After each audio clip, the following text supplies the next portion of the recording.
Jeff Dugopolsky, but you can call me Big G. Today I'm going to demonstrate Mighty Vacs MV6842 pressure brake bleeder.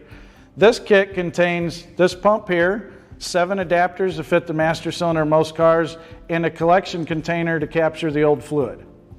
Whenever you're working with brake fluid, make sure you have the proper safety equipment. I've got rubber gloves, safety glasses, I even have a fender cover to protect the car. Now we're ready to get started.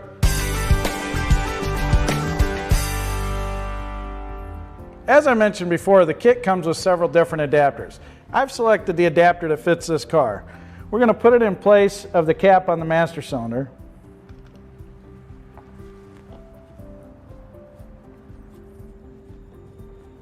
The adapter has a swivel head fitting so we can put it in a position where we can connect our hose. With this valve in the open position, I'm going to pump this up to about 10 pounds of pressure to make sure we don't have any leaks.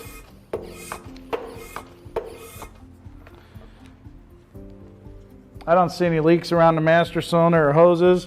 Our gauge is holding pressure. So I'm going to go ahead and tilt this valve to relieve the pressure, and we're ready to add fluid.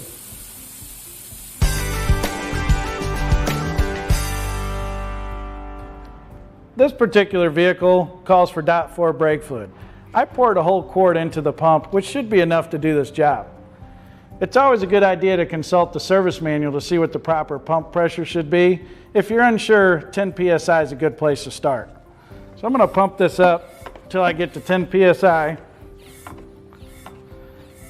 And then the machine also comes with this hook, which makes it nice to hold everything level while you're bleeding the brakes.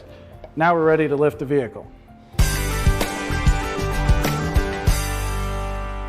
I've securely lifted the vehicle. In this situation, I'm only bleeding one brake. If you're bleeding more than one brake, it's a good idea to check your service manual for proper sequence. I've also checked the bleeders on this car to make sure they open. That's another thing you should check before you get started. Now all we got to do is bleed the brakes. We'll start with putting a wrench on the bleeder, and then we connect the reservoir that came with your kit to catch the fluid. Now we connect this to the bleeder, and we're ready to bleed.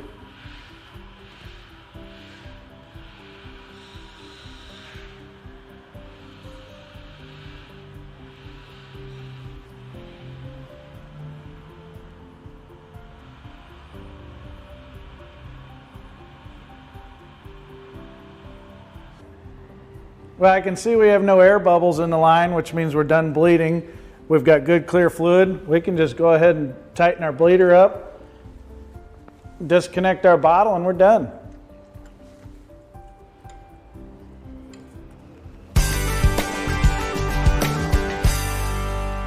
Well, we're done bleeding already. It's that simple. All I have to do now is to relieve the pressure in the tank,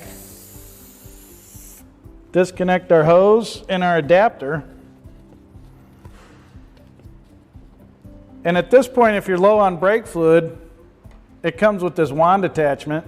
You can put that on the end of the hose, pump it back up, and fill it from there.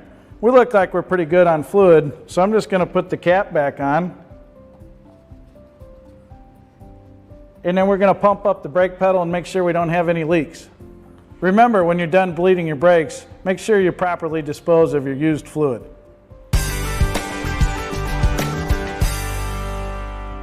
Well, we're done bleeding the brakes at the wheels. I just need to make sure we don't have any leaks.